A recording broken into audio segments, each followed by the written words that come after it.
Ok, donc on va commencer. On va commencer par... We'll begin by reciting the praise to Manjushri, and then we'll continue our study of the second chapter of the Abhidharmakosha. Chomdende champe yang la cha za lo kongye lo zhe chene chenjere nye da nam da sha se jin ye den ge xin xie xin jie nian jie tu ga le pam se kong ta si pe chen la la ma re mun to tung le jie ze Do zoi gen la po jie tar si yin la do jue yang ten song. Cho da che do nyo mo nye long le kie cha do de ze jie. Ma re mun se le dung le nyo go jin ye che ze she te na. De ne da jie sa ju tar song yun ten le zoi ge se da go. Chö da, chö tong, chö ne, kien che, da le, men se le, jang pe, yang la de, si te, chö di, chien la, e sa ge, da le, ti mo, men pa, sha sa ne, ka tong, ten she, shun lo, to ba ye, lo zhe, pa pe, nang wa, tsa la, to, so lo.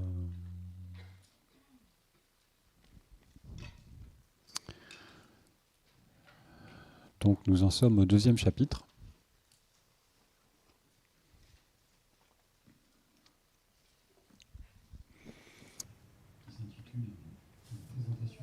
Which is entitled The Presentation of the Governing Faculties.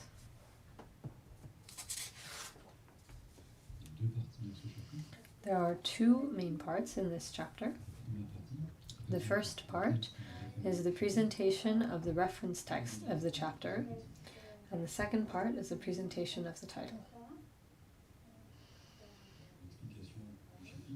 The explanation of the chapter is within the first part, which we're currently looking at. Again, the presentation of the reference text of the chapter. There are 3 points within this part. We're currently focusing on the first point, the nature of governing faculty.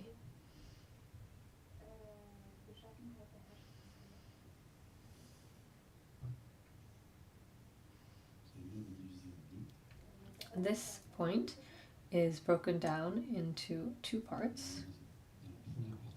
We're looking at the first of the 2 parts, which is entitled The Identification of Each Governing Faculty.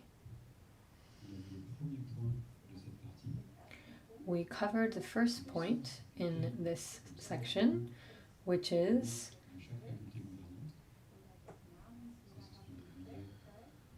the meaning of the term of each governing faculty.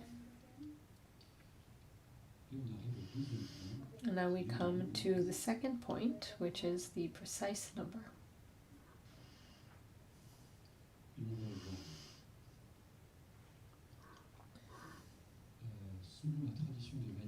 We'll look at this according to the Vaibhashika tradition and according to the Sautrantika tradition. Similar to the previous point, where we also looked at both of these traditions.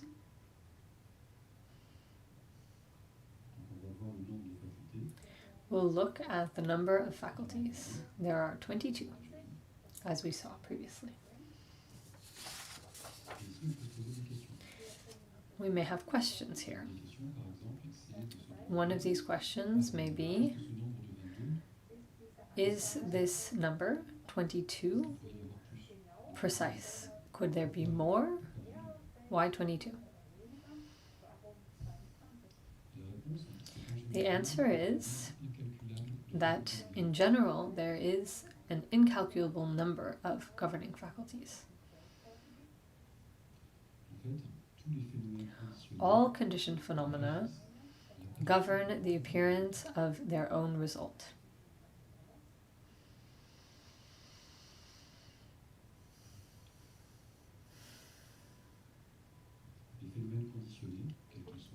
Conditioned phenomena, whatever they may be, computers, flowers, carpets, they govern. What do they govern? They govern the appearance of their own result. For example, the first moment of flower governs the second moment of flower. It governs something. In this sense, all conditioned phenomena are governing faculty. And therefore, there is an infinite, incalculable number of governing faculties.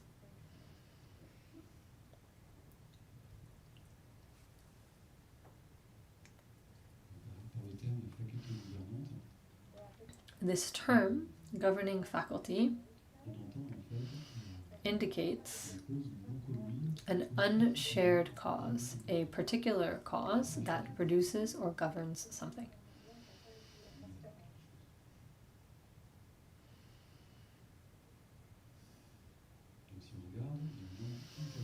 If we look, there's an incalculable number of phenomena that govern the appearance of other things. But here, in this chapter, we only find 22 faculties.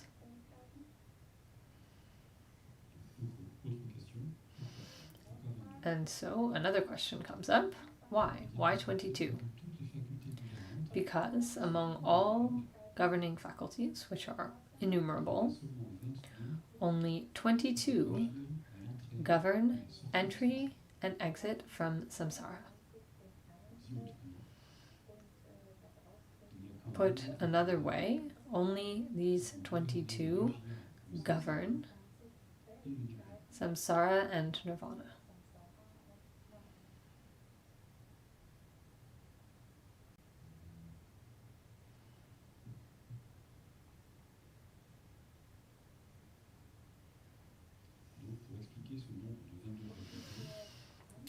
In order to explain this number, 22 faculties, there are 2 points of view, that of the Vaibhashika and that of the Sautrantaka.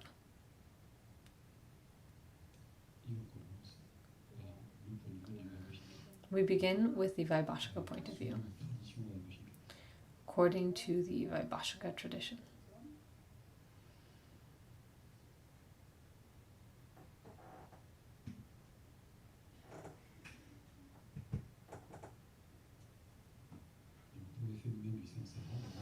For the phenomena of samsara, the presentation is made over the course of 2 points, or through 2 points. The first point is the support by which we enter samsara.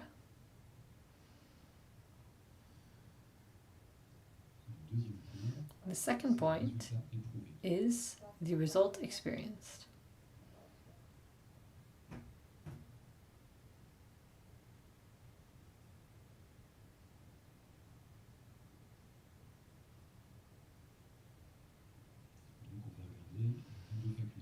We'll look at the 22 faculties according to these 2 points.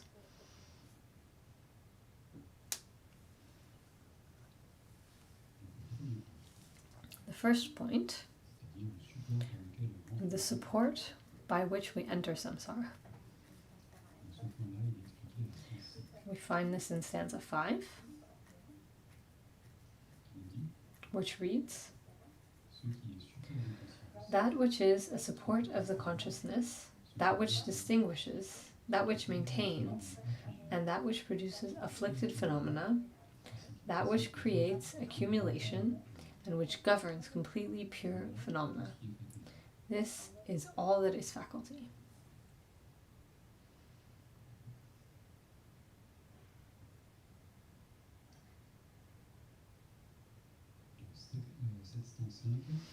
This stanza begins with 3 things. The first 3 things that it talks about refer to the support.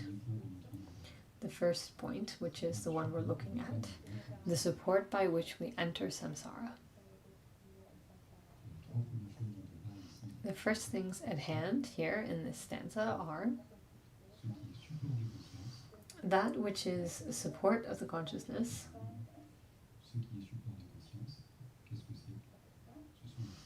What is this? This refers to the 6 faculties, the 5 sense faculties plus mental faculty.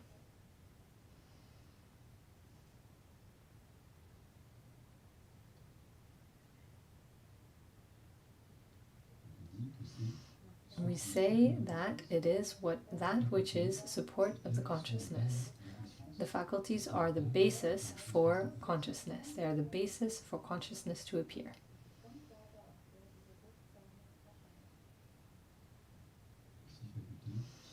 The 6 faculties are the supports for the 6 consciousnesses. Then the stanza goes on, that which distinguishes. That which distinguishes refers to masculine and feminine faculty.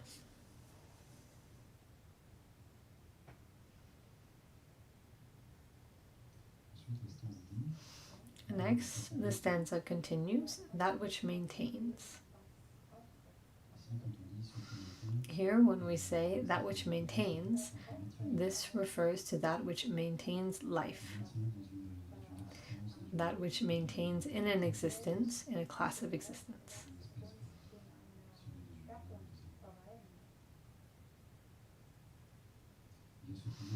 And that which maintains, then, is life force faculty.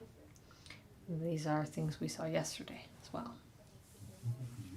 In conclusion, this point, the support by which we enter samsara, the support based on which we experience samsara's phenomena, is threefold. The 6 faculties, masculine and feminine faculty, and life force faculty. This is what the beginning of stanza 5 says.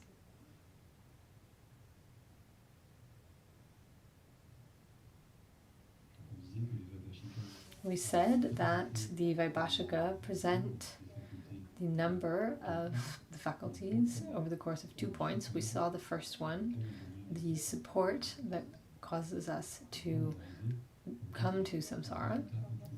Now we come to the second point, the result experienced.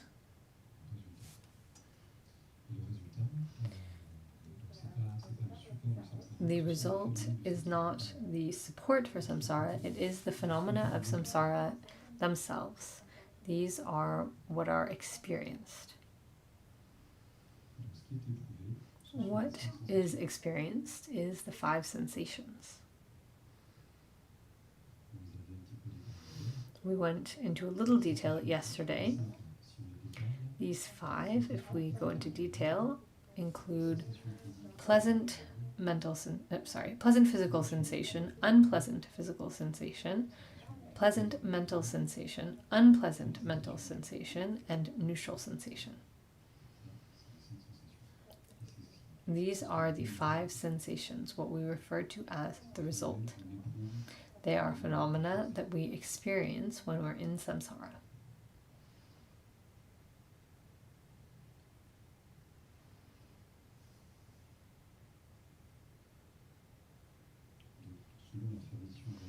According to the Vaibhashika tradition, we present the point of the support and the point of the result.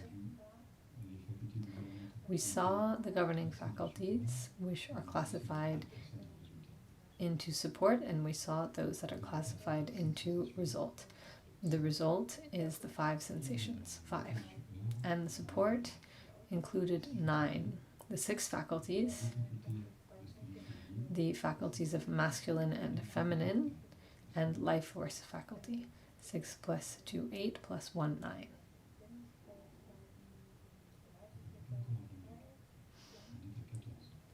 So we haven't reached 22 yet, we're only at 14.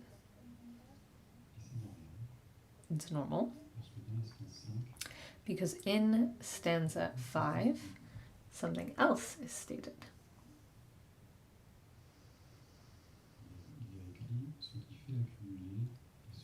We find that which creates accumulation and which governs completely pure phenomena.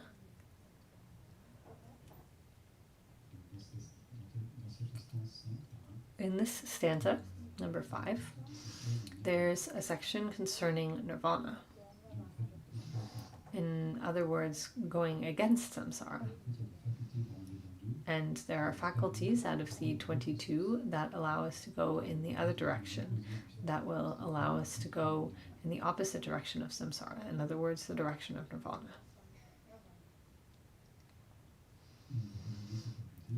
And we'll look now at these faculties that lead us to nirvana by way of 2 points, the support and fruit or result. The logic is the same as the previous part.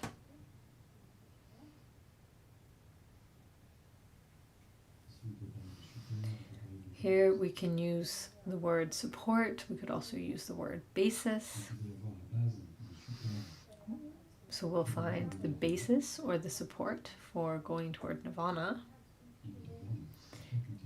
And there will be governing faculties out of the 22 that make up the basis for going toward nirvana.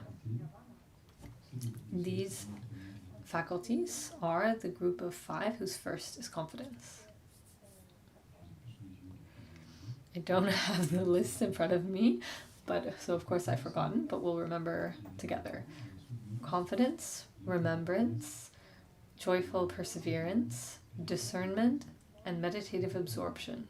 Maybe it wasn't in order, but that's the 5 of them.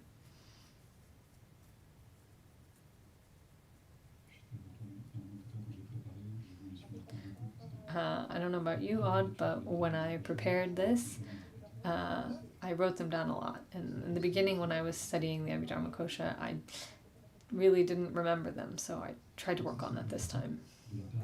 So that concerns the aspect of basis, the 5 governing faculties that make us go toward nirvana. And then comes the aspect of fruit or result. These are the last 3 faculties. We saw them yesterday. The faculty that allows for knowing all that has not been known, the first one. The faculty knowledge of all, second one. And the governing faculty acquired omniscience. This is the third one. And these 3 are the fruit. This fruit is dissociated from factors for descent. Sometimes we also hear the translation uncontaminated.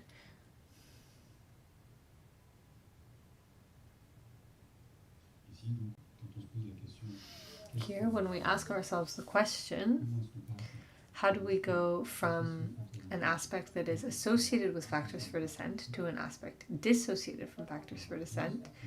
The answer is that, based on the group of 5 faculties whose first is confidence, we will access the mode that is dissociated from factors for descent.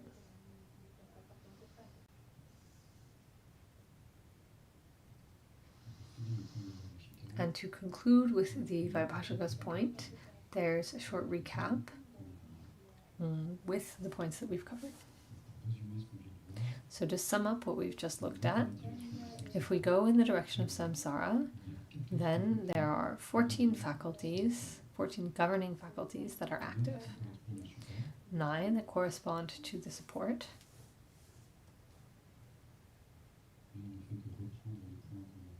We're just going over the points we've seen again. If we go in the direction of samsara, there are 14 faculties that are active. There are 9 that correspond to support. We saw them. And there are 5 that are result, that correspond to the result of samsara experienced. Those are the first 14.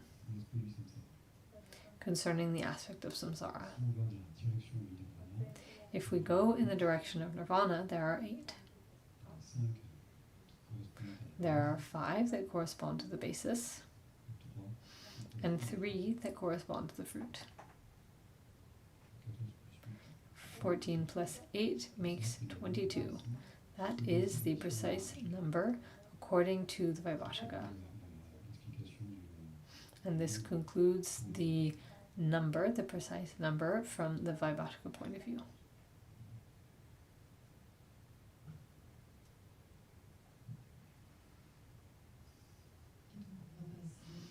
Now we will continue with the same thing, looking at the number of governing faculties based on the Sautrantika tradition. We find this in stanza 6. That which is likewise the support for entry into samsara, that which brings about birth there, that which brings about abiding there, and that which brings about the experience of it. These are 14 faculties. According to the same principle, but opposite the other factors.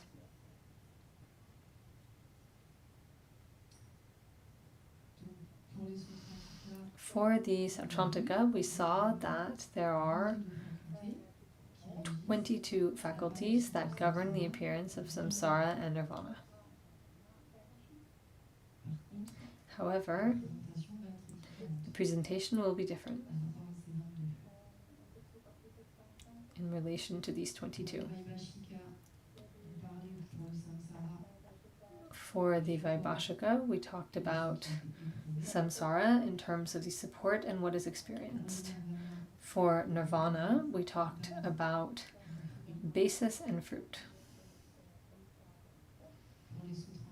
For the Sautrantika, there will be 4 aspects for samsara and 4 as well for nirvana. So 4 aspects in both cases. And in both cases, these 4 aspects are classified in the same way. There is what functions as a support, there is what brings about birth, what brings about abiding, and what brings about experiencing. So these 4 concern samsara and nirvana. What functions as a support, what brings about birth, what brings about abiding, and what brings about experience. These are the 4 aspects.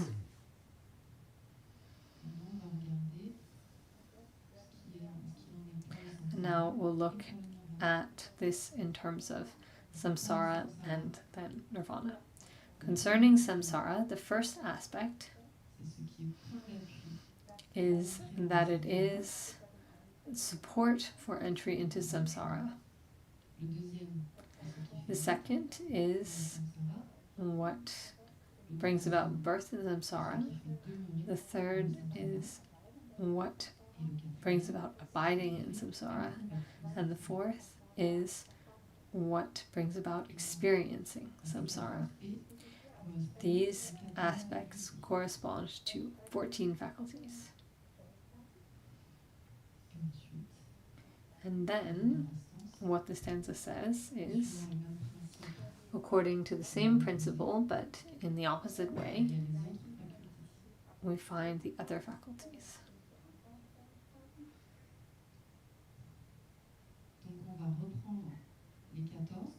So we'll go over the 14 that we've just spoken about again with the 4 criteria, those that govern samsara and nirvana. So looking first at samsara. The first, that which is support for entry into samsara. This concerns the 6 faculties, sense faculties and mental faculty. That concerns the first point. For the second point, what brings about abiding in samsara, this is masculine or feminine faculty. Without this, we could not enter into samsara. That was the second point. The third point, that, oh, sorry, the second point was birth. Now we're at what brings about abiding. This is life force faculty. This is what allows for maintaining continuity within a lifetime, or maintaining a continuum within a lifetime. If life force faculty is not present, beings of the 6 realms go directly to the bardo. In order for existence to continue, life force faculty is necessary.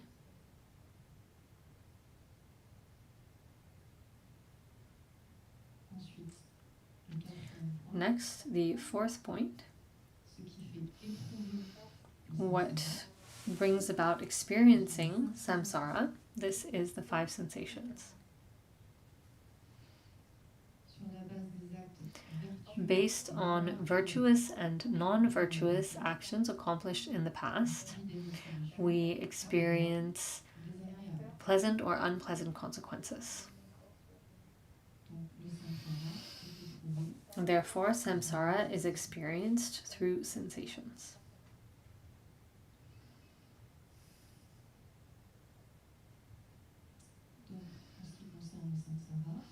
Concerning samsara, there are 14 faculties in total for the Sauchantaka, just as for the Vaibhashika.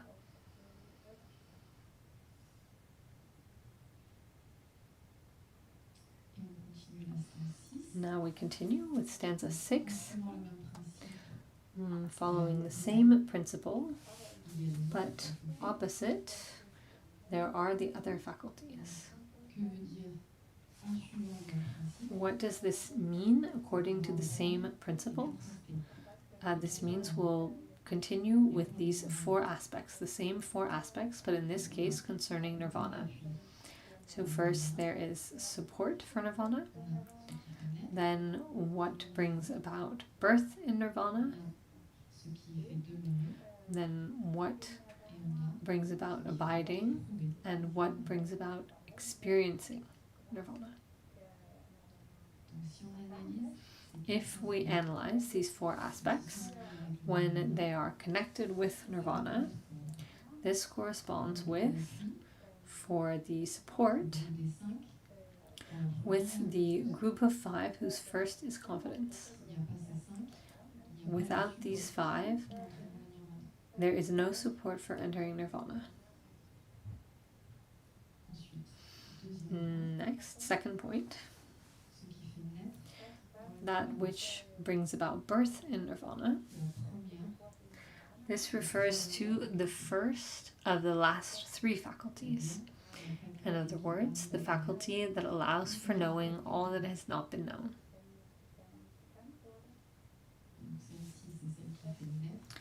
This faculty is the one that brings about birth in nirvana.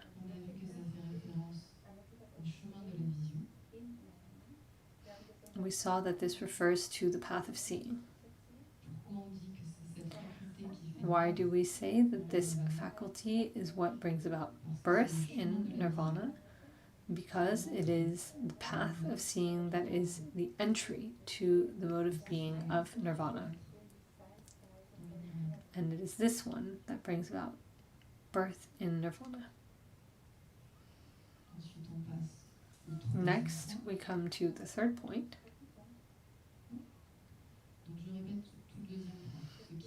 First, let me repeat the 2nd point for those who asked. That which brings about birth in nirvana is the first of the last 3 faculties. In other words, the first out of the 3 that are dissociated from factors for descent. The faculty that allows for knowing all that has not been known. This refers to the path of seeing. Why? Why does this faculty bring about birth? Because the path of seeing is the entry to the mode of being of nirvana.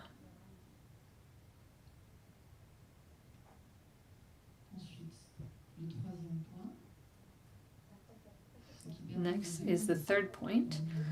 What brings about abiding? This refers to the path of meditation or familiarization. In other words, the faculty knowledge of all. It allows for phenomena of nirvana not to be altered, for them not to decline. That concerns the third point. And the final point, what brings about experiencing nirvana. This is the last of the three faculties dissociated with factors for descent. The faculty acquired omniscience. We saw that this faculty corresponds to the path of no more learning. When afflictive obscurations related to the three realms have ceased, we attain the state of arhathood, and we experience the happiness of the state of arhathood. That is the third faculty. The faculty acquired omniscience.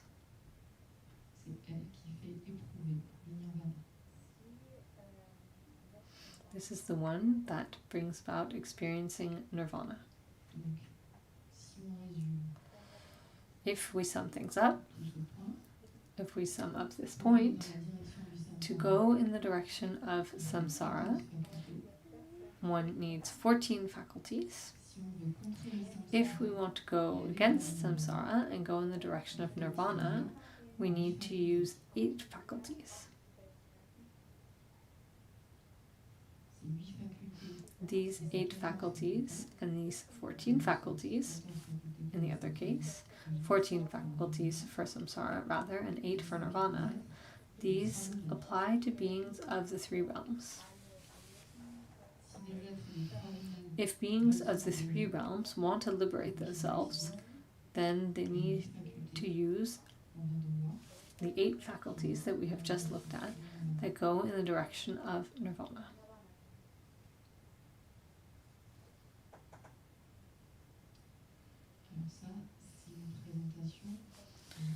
That is a general presentation,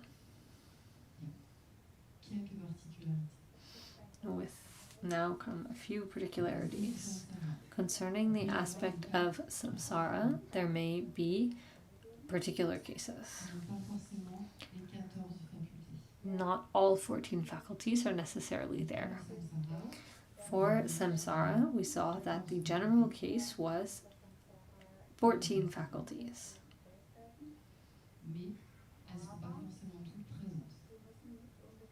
But they won't necessarily all be present. For example, in the formless realm, the 5 sense faculties and masculine and feminine faculties are not necessary. In the formless realm, we do not find the 5 sense faculties because they do not possess matter.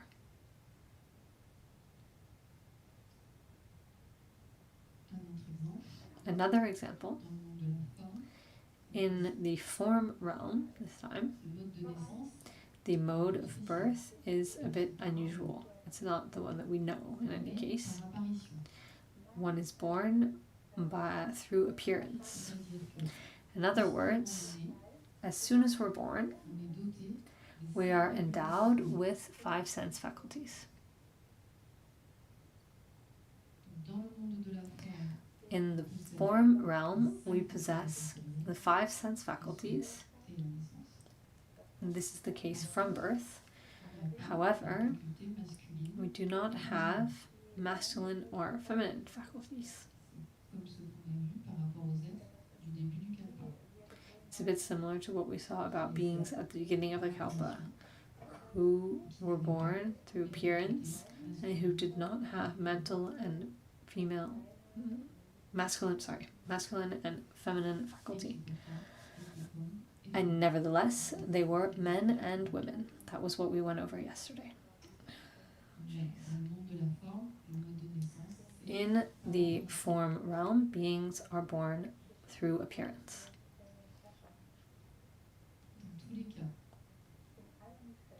In any case, so long as we are an ordinary being of any of these three realms, the desire realm, the form realm, and the formless realm,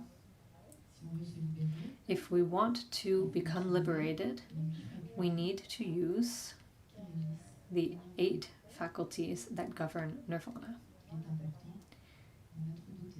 It is important to be endowed with them. However, to continue in samsara, we need 14 faculties. It seems Khelzang Puntso left the choice up to us.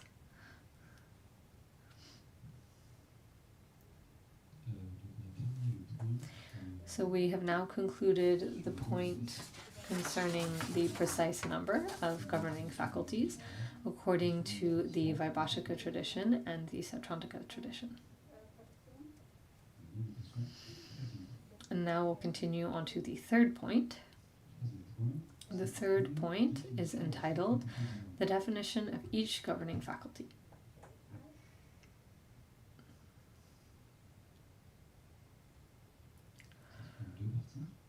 It has 2 parts.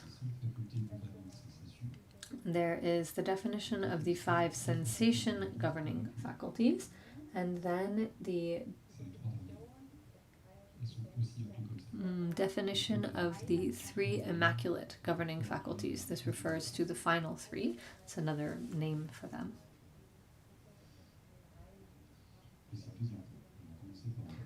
We'll begin with the first point, which is the definition of the 5 sensation governing faculties.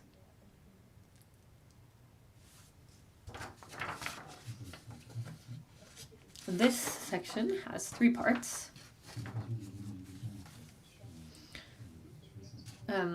This section is an opportunity to give some details on the sensations. So there are 3 points.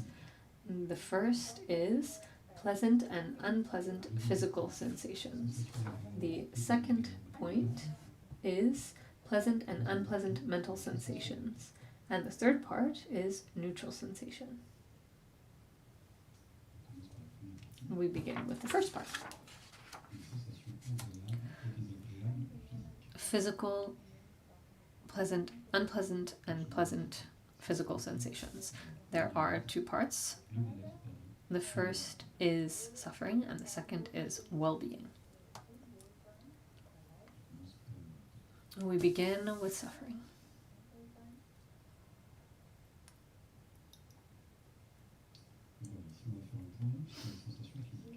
So now we'll look at this point on physical sensation.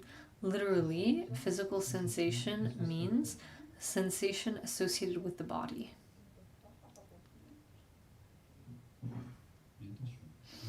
But it's important to be aware when we say this, it's important not to understand it in terms of a sensation of the body, in other words, a tactile sensation, which is the tactile physical sensation. No, in this case, refers to these sensations, all of these sensations that are in the entourage of the 5 sense consciousnesses connected to the body.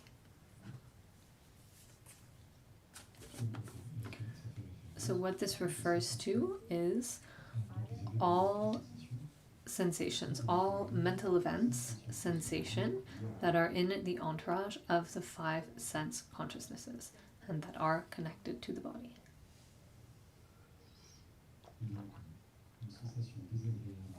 An unpleasant sensation that is in the entourage of the 5 sense consciousnesses is called unpleasant physical sensation.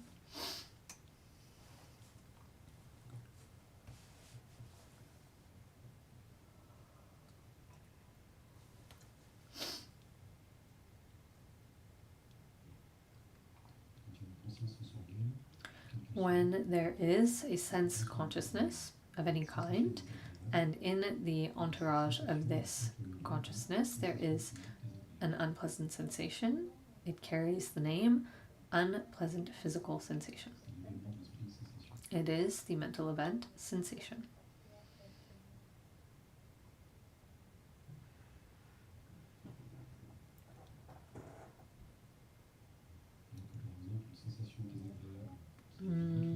Whereas, for example, an unpleasant sensation that is in the entourage of mental consciousness is called unpleasant mental sensation. But in this case, we're looking at physical sensations. We find this explanation in stanza 7, lines 1 and 2, which states, "Every unpleasant feeling associated with the body is the faculty of unpleasant physical sensation."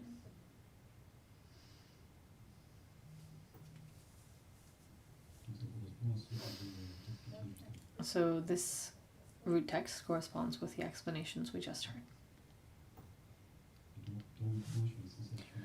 In the point that we're looking at concerning suffering in the context of pleasant and unpleasant physical sensations, we've concluded the point on suffering, and we continue to the next point, which is well-being. This one is explained in stanza 7, line 3.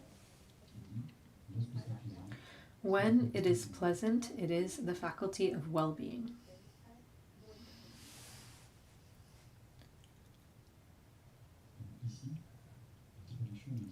So here the translation is not pleasant physical sensation. The term that's used is a general term because the sensation well-being, as mentioned in the root text, includes two aspects.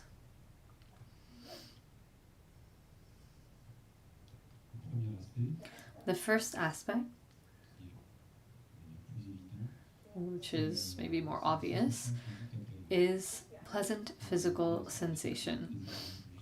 Just before we saw unpleasant physical sensation. Well, this is the same thing, but in its pleasant aspect. In other words, this is all pleasant physical sensations that are in the entourage of the 5 sense consciousnesses.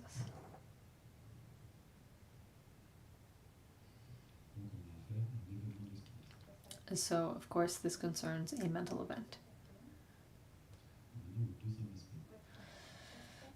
Then there's the second aspect, which explains why the root text talks about well-being faculty rather than pleasant physical sensation.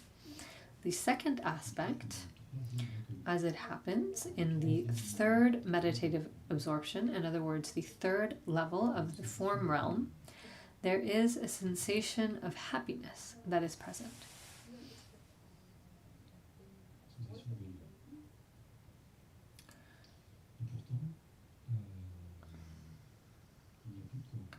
But there is no longer a body. And so, due to this, nevertheless, there is an aspect of a pleasant sensation. But this pleasant sensation is found in the entourage of mental consciousness.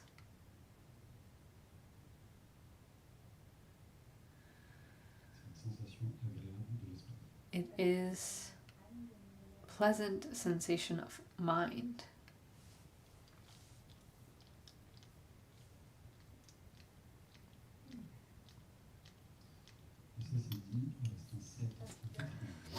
We find this in stanza 7,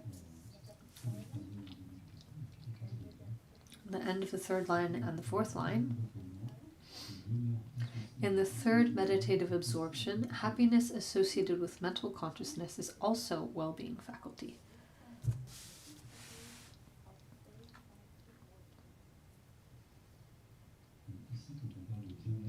So here, when we talk about well-being, this includes pleasant physical sensations, in other words, pleasant sensations in the entourage of the 5 sense consciousnesses, and it also refers to a pleasant mental sensation in the entourage of the mental consciousness of a person in the third meditative absorption.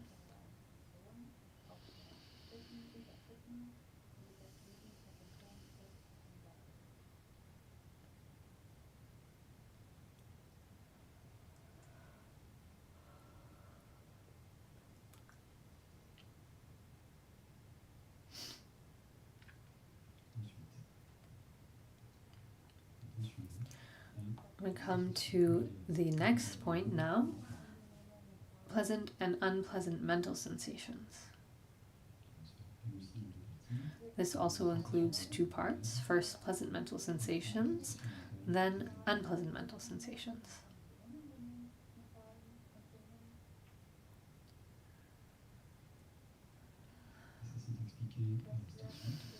We find this explanation in stanza 8. Elsewhere, in the lower levels, it is pleasant mental sensation.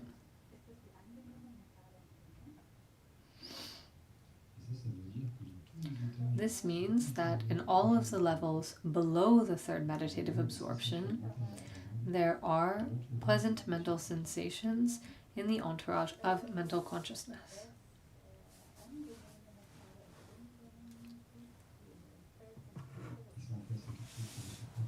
And this is something that doesn't jump out at you in the English translation, but in Tibetan it's not the same term that's used for the pleasant sensation of the third meditative absorption and the pleasant mental sensation for the lower levels.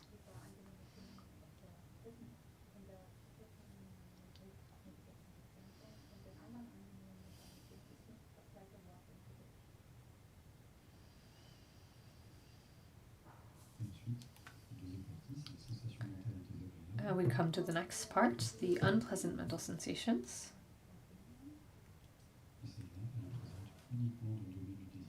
This is only present in the desire realm, where we are. What does this refer to? This refers to all unpleasant sensations in the entourage of mental consciousness.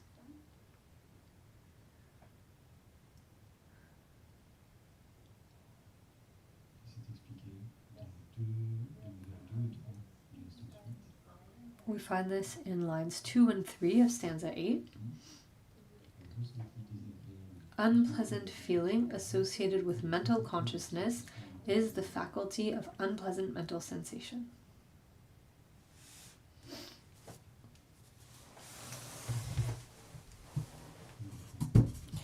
And now we will take a short break before we'll do our break after unpleasant mental sensation and before neutral sensation.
Now we will cover neutral sensation.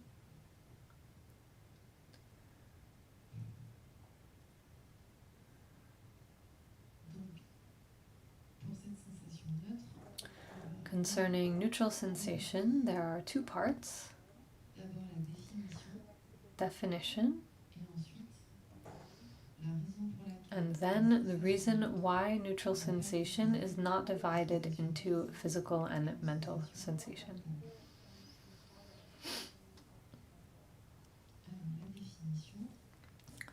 The definition, continuing with stanza 8, lines 3 and 4, neutral sensation is intermediate.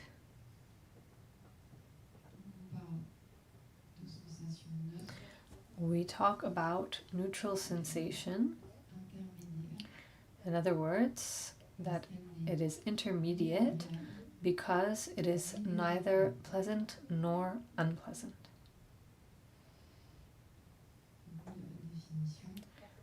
That's the definition of neutral sensation. Neither pleasant nor unpleasant.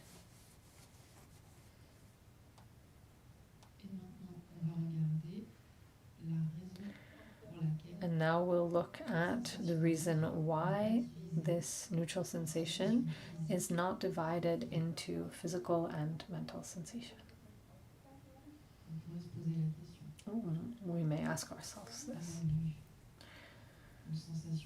We saw pleasant mental sensation and pleasant physical sensation. We also saw unpleasant physical sensation and unpleasant mental sensation. Each time they were separated into two. So why not have a neutral physical sensation and a neutral mental sensation? Why is there simply neutral sensation? And we find this in stanza 8, 4th line, because it does not give rise to conceptualization. We'll explain this a little bit. This neutral sensation doesn't resemble the sensations of happiness and suffering. In what way does it not resemble them? Pleasant sensations and unpleasant sensations respectively arise based on benefit and harm. Pleasant sensations and unpleasant sensations are respectively to be adopted and to be rejected.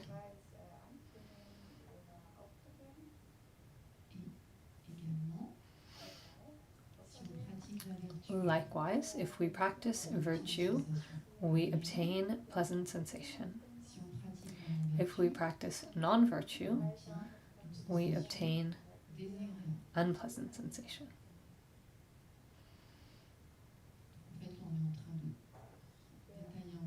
So here we're going into a little bit of detail about what pleasant and unpleasant sensations are. We'll come back to neutral sensation after.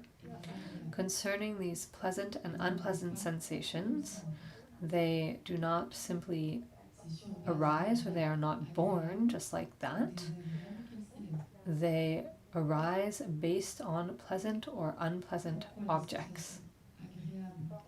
Why do pleasant and unpleasant sensations have two aspects? Because they arise based on harm or benefit. They also arise based on virtuous and non-virtuous actions.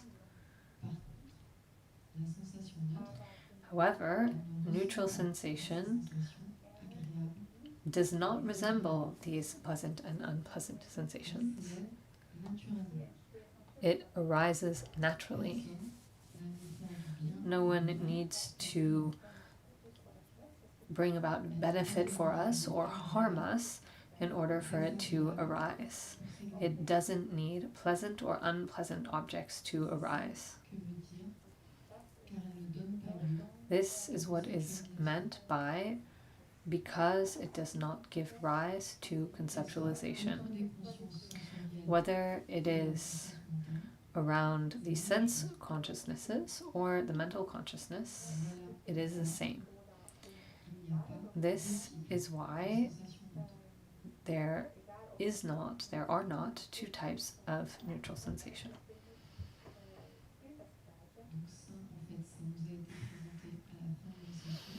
That was presented at the end of a session, and in the following session, Khelzang Puntso came back to this neutral sensation by saying that it's kind of a tricky subject. And then he went into detail and presented it somewhat differently. We'll look at this neutral sensation again. He said, the Buddha gave a reason for this subject, the fact that neutral sensation is not divided into two aspects. He says that we look for liberation, we are looking for liberation, that we don't want to experience unpleasant sensations, and we want to experience pleasant sensations. And thus, for these three reasons, liberation, not to experience unpleasant sensations, and in order to experience pleasant sensations, it is important to know pleasant sensations and unpleasant sensations.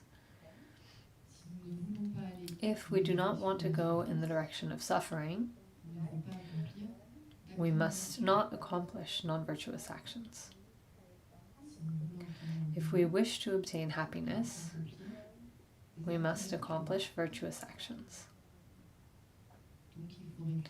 Thus, it's necessary to reflect on these pleasant and unpleasant sensations. This is why the Buddha stated the classifications concerning pleasant and unpleasant sensations. For neutral sensation, it's not the same. Whether neutral sensation is present or not doesn't make much difference for us. We don't have big thoughts or ideas about it where we say, oh, I want neutral sensation, I don't want neutral sensation. These types of conceptualizations never arise for people. For neutral sensation to arise, this doesn't require effort. Even if we're not doing anything, neutral sensation appears naturally. There's no need for a particular outer object in order for neutral sensation to arise, in contrast with the two others. Furthermore, this neutral sensation does not depend on virtue or non-virtue. For a person looking for pleasant sensations, who is trying to become free from unpleasant sensations, this neutral sensation is not very useful. This is why, in terms of classification, it's not developed. This is why the Buddha did not classify it into two. We could do it. We could talk about neutral mental sensation and neutral physical sensation, but there's no real point.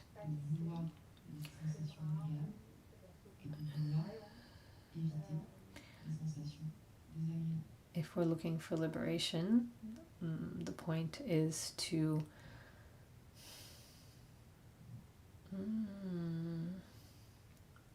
attain pleasant sensation. I don't know about that sentence. Attain pleasant sensations and avoid unpleasant sensations.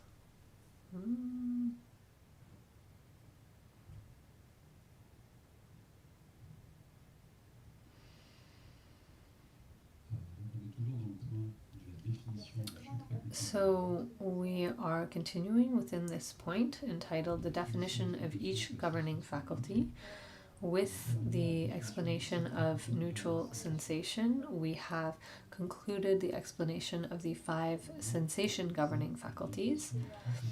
And now we'll continue with the definition of the 3 immaculate governing faculties. In other words, the last 3 out of the 22 governing faculties. These last 3 are sometimes called the 3 immaculate.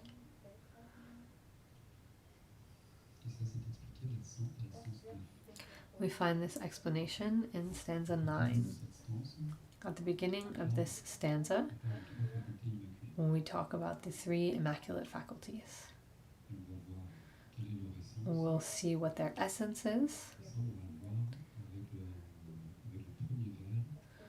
We'll see this in the first line and the second half of the second line, in the first half of the second line, which reads, on the paths of seeing, meditation or familiarization, and no more learning, the 9 constitute the 3 immaculate faculties.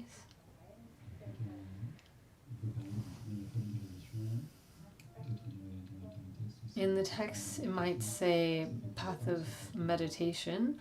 We also sometimes use the term path of familiarization, refers to the same thing. On the paths of seeing, meditation, and no more learning, the 9 constitute the 3 immaculate faculties. Here, we're talking about the path of seeing, path of meditation, and path of no more learning. We're also talking about 9 faculties. When we say the 9 constitute the 3 immaculate faculties, we're talking about 9 things. So what are these 9 things?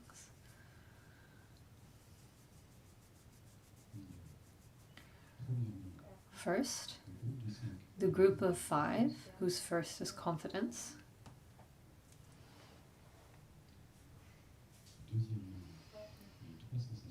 Then the 3 sensations.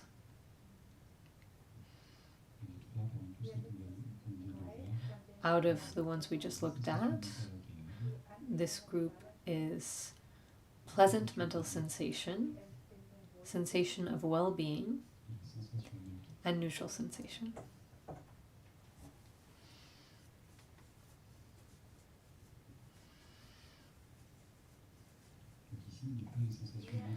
Here we don't find unpleasant mental and physical sensations because this is a mode that is dissociated from factors for descent. In the mode dissociated from factors for descent, there are no unpleasant sensations.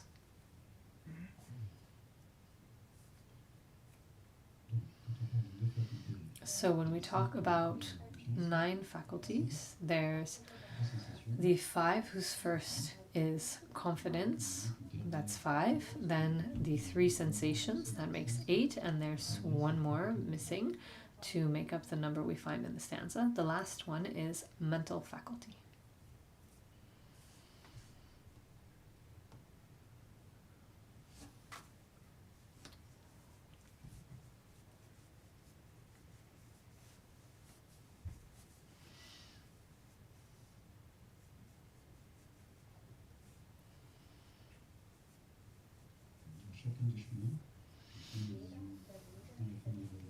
For each path, path of seeing, path of meditation, and path of no more learning, we'll find these 9 faculties for each of the paths. The 9 faculties in the entourage of the path of seeing are what we call the path of seeing. And the same is true for the other paths.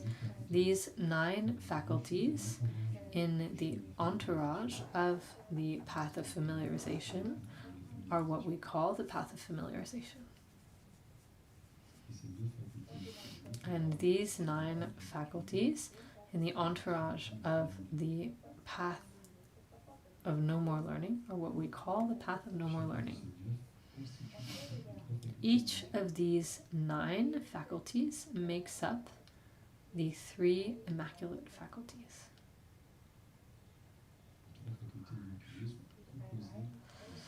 The 3 faculties are made up of these 9 faculties.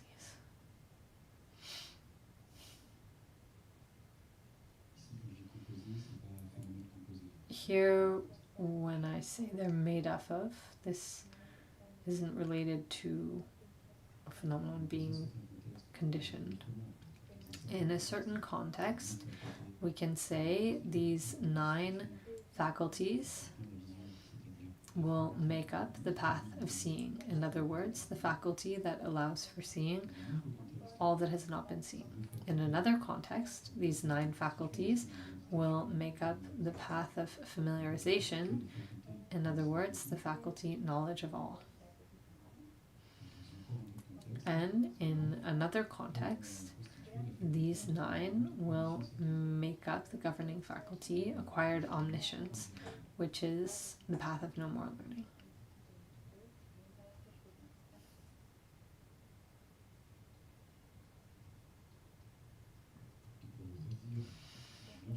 To say it another way, if we ask ourselves what is the nature of the faculty that allows for knowing all that has not been known,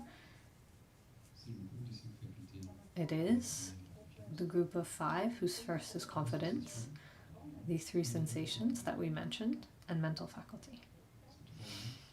These, in the entourage of the path of seeing, these 3 are the nature of the faculty that allows for knowing all that has not been known.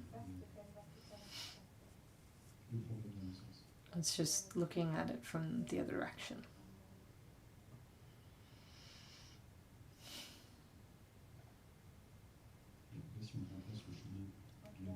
If we replace the path of seeing with path of familiarization or path of no more learning, we can also see that the 9 faculties are present in each of these cases.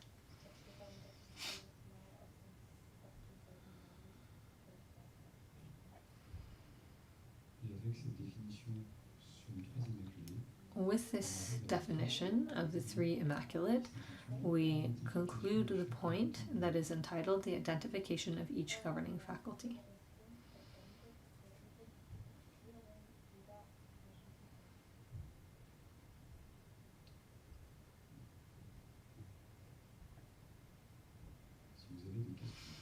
If you have questions, the following point is called the establishment of the conclusion on the nature of the aspect of governing faculty. So it's very interesting, but if you have questions, let's do questions.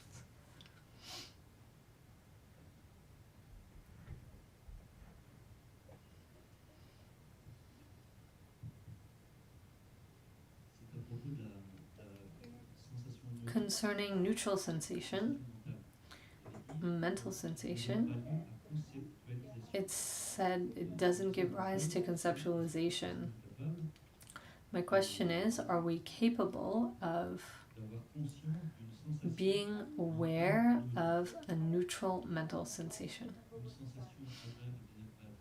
I can see it for pleasant and unpleasant mental sensation, but for neutral sensation, is this something that I can be aware of? Can I identify it?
this case, we don't have any elements to answer your question.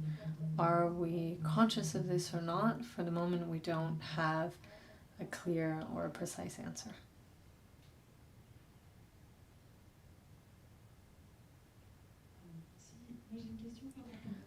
Thank you. I have a question concerning yesterday. Did I write this correctly? Governing faculty of life force is a... no. Oh. The question was, I wrote down that it's a phenomenon that's dissociated from factors for descent.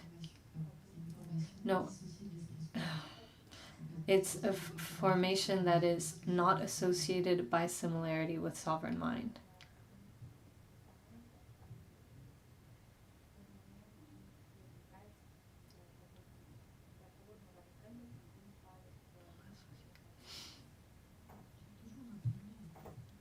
I always have a little trouble understanding the difference between pleasant mental sensation for beings below the third meditative absorption and the happiness of beings in the third meditative absorption who don't have bodies. So what's the difference?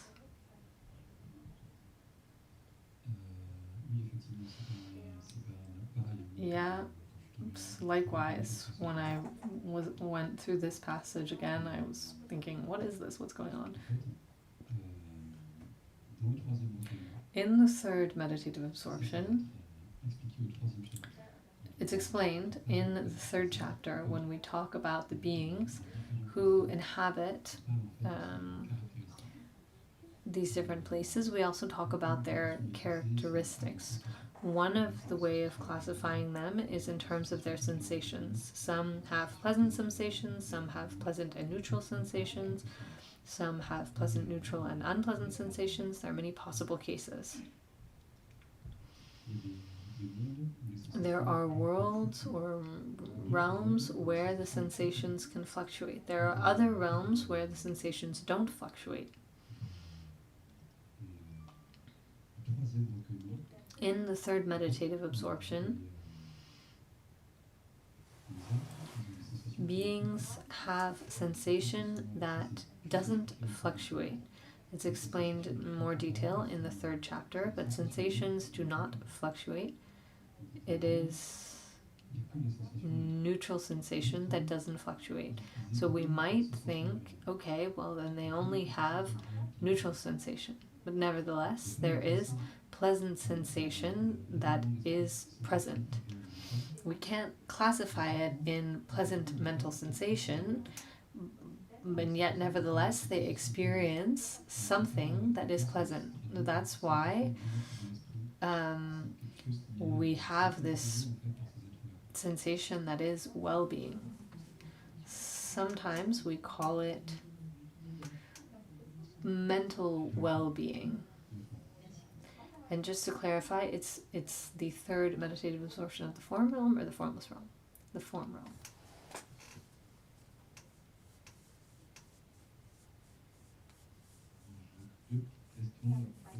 I have two short questions.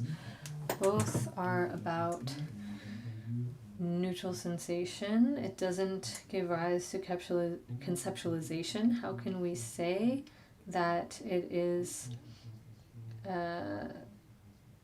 sensation with an absence of conceptualization? Neutral sensation has no concepts. Couldn't we say there's pleasant sensation and unpleasant sensation? There's something about the neutral sensation where it's more like it's just not there.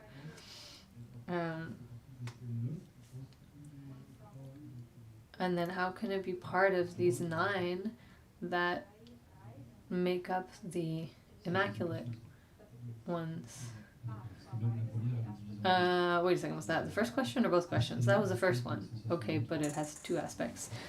So first is you understand neutral sensation more as an absence of sensation, and then the second part is why is neutral sensation part of the 9 that make up immaculate sensations?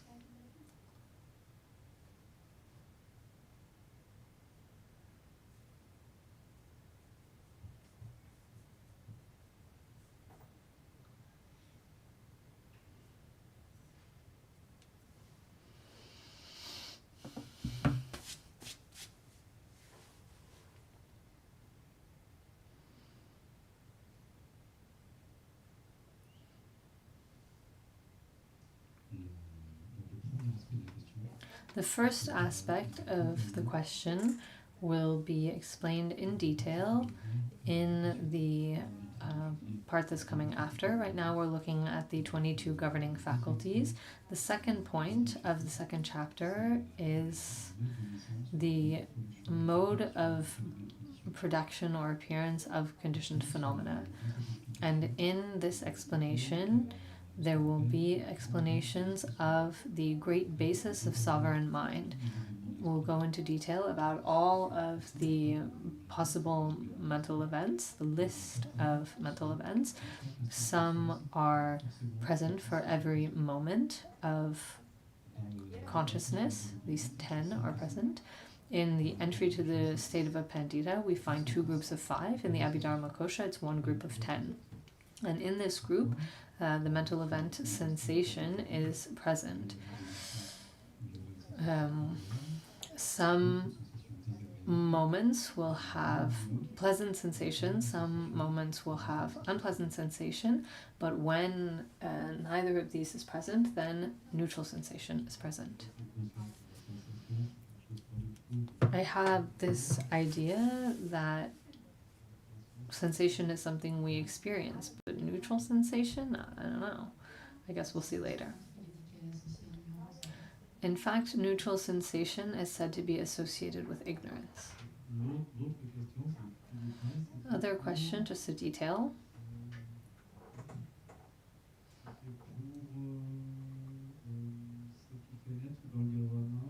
What brings about birth in nirvana, which brings about abiding in nirvana, which brings about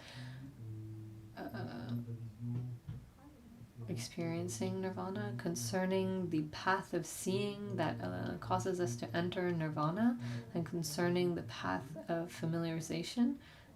Don't we already experience a little bit of nirvana? Because in this case it's classified with acquired omniscience. What's said is that we are born in nirvana through the path of seeing, but what brings about experiencing it is the third faculty, acquired omniscience, the moment of the state of arhathood, the path of no more learning.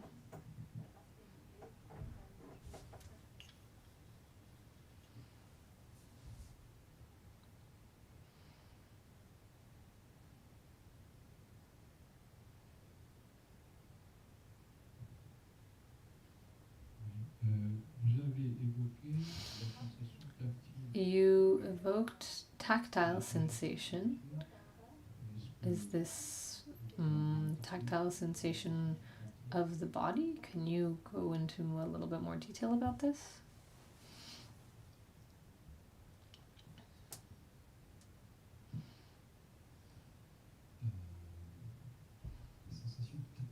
Tactile sensation?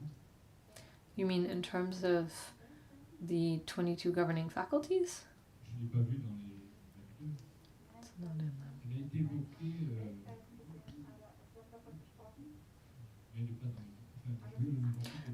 Okay. When we talk about pleasant and unpleasant physical sensation, it comes up. After the sensations in the entourage of the 5 sense consciousnesses, and it was mentioned that what we call pleasant physical sensations are what's connected to the body. We're talking about the mental event sensation, which is around a sovereign mind, and this sovereign mind is a consciousness connected with a sensory perception. It's connected with something physical. In its entourage, there will be something pleasant or unpleasant, and in that case we call it pleasant physical sensation. That's a mental event. And that's why we say it's associated with body. No.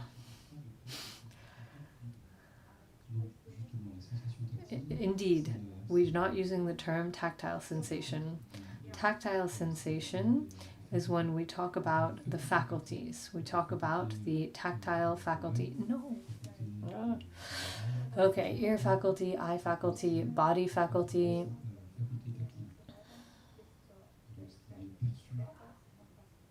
What is perceived by the gathering of a tactile object that is an object of body faculty and then produces a moment of consciousness. This will be a moment of tactile consciousness.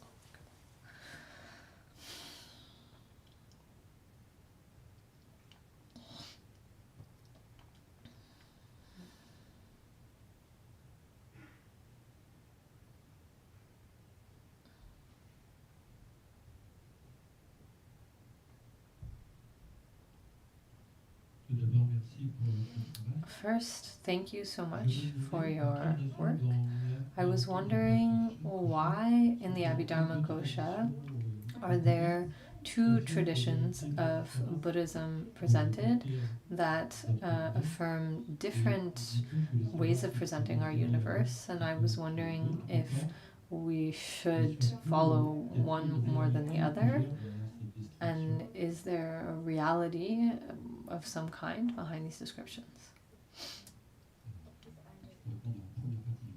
I can answer the first part. The second part, is there a reality? That's a little harder for me to answer. Concerning the fact that there are two points of view that coexist in the Abhidharmakosha, this is in relation to the author, Vasubandhu. He composed this text from the Vaibhashika point of view. It is a foundational treatise for the Vaibhashika tradition, but concerning certain points, he doesn't agree with their conclusions. It's just a question of point of view. He himself follows or adopts the Sautrantika point of view. In the instances where he doesn't agree with the Vaibhashika point of view, he states this, and in his own commentary, he explained the points where he diverged in his point of view.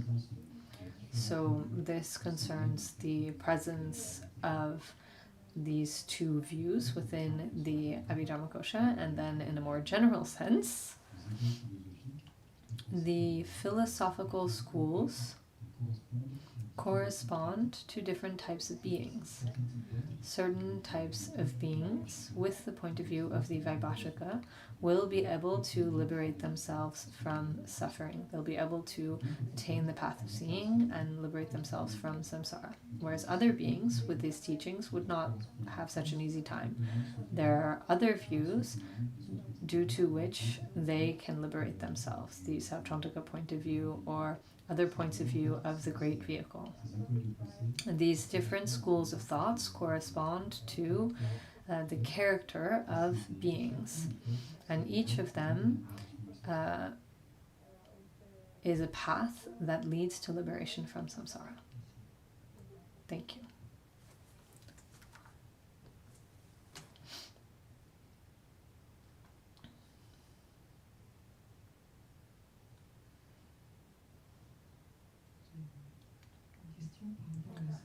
I have a question about neutral sensation. If I understood correctly, in the desire realm, we have all three sensations: pleasant sensation, neutral sensation, and unpleasant sensation. If I understood correctly, neutral sensation is linked with ignorance. And just so I don't get confused, there's a term that comes up for me. Neutral sensation is related to a state of indifference, because based on pleasant sensation or unpleasant sensation, we will work, notably in terms of meditation, on or with these movements, whereas neutral sensation is not conceptualization. Is this a state of indifference? Perhaps I'm not expressing it very clearly, but could you clarify?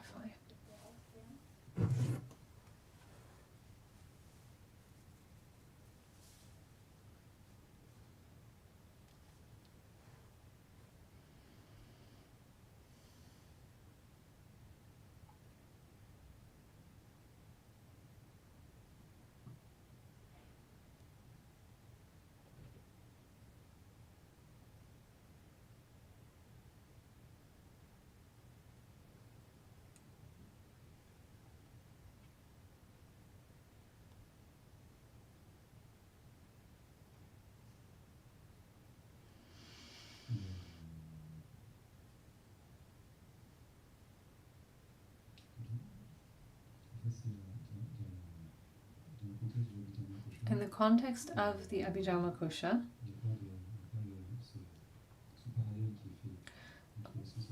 we don't find this parallel between neutral sensation and ignorance. It's not described. Neutral sensation has its own characteristics. It might make us think of something, but it's not presented in this way. The subject of neutral sensation, and when we say it's related with ignorance, ignorance, for example, is explained in great detail in the Abhidharmakosha. When it is present, just up till when it is present, is what's abandoned, is everything abandoned, does it come back later on? There are many explanations that are given. However, concerning the association between neutral sensation and indifference, based on my memories, I don't recall this. We'd have to investigate again to be sure.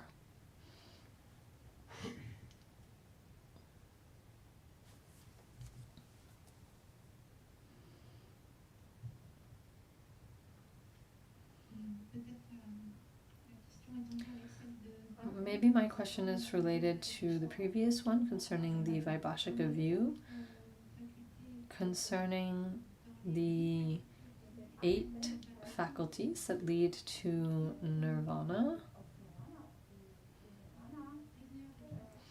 The last of the 3 faculties dissociated from factors for descent, we obtain the state of arhathood.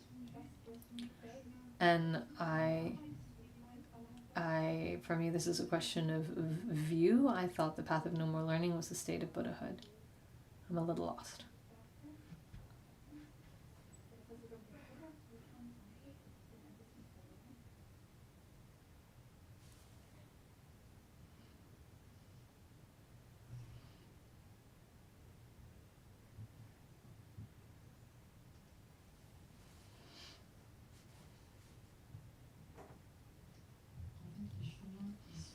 In fact, the paths are associated with the view in this context for the Vaibhashika, the 5 paths, and the path, the final path, the path of no more learning. The fruit of this is the state of arhathood. In the Abhidharmakosha, we'll talk about the state of Buddhahood, but it's not a fruit that beings will attain. So an arhat has purified the veil of knowledge also?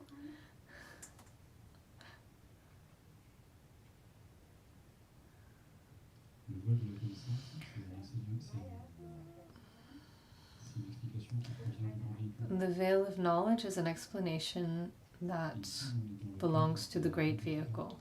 In this text, we're looking at the context of the Vaibhashika. The veil of knowledge is not something that's part of these explanations. We'll see everything that is abandoned in terms of the different fruits, the different points along the path. Concerning the veil of afflictive obscurations and the veil of knowledge, that's something typical of the Great Vehicle, and in this case it's not presented in that way. I have a second question concerning neutral sensation. Last question. It was said that neutral sensation wasn't classified into physical and mental because there was no necessity. It's not useful for progressing along the path. I was wondering, if we're in good health, then it's neutral sensation, I suppose. But when we're in poor health, we mostly have unpleasant sensations, and we don't realize that we had neutral sensations before. So I was wondering if it's not useful then to have these neutral sensations in order to progress on the path of meditation. If we don't have neutral sensation, can we progress if we're completely overcome by pleasant sensations? It was just a question about the usefulness of neutral sensations.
Similarly, in the treatise of the Abhidharmakosha, there is no parallel between pleasant physical sensation and good health. If we feel something pleasant in the body, our sensations with the eyes, something that's issued, that arises from sense consciousness, if around this there's something pleasant, then it's pleasant sensation. If it's based on the body,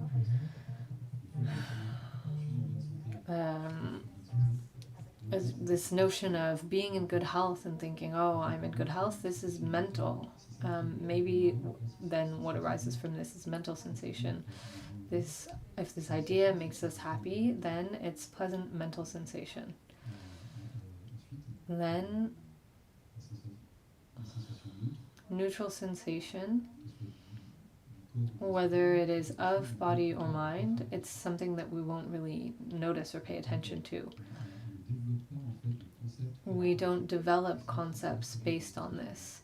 This is what characterizes neutral sensation. If we start to develop something based on it, then it's not completely neutral. We can look at this. If we have some kind of notion that it's either slightly pleasant or slightly unpleasant, then it's not a neutral sensation anymore.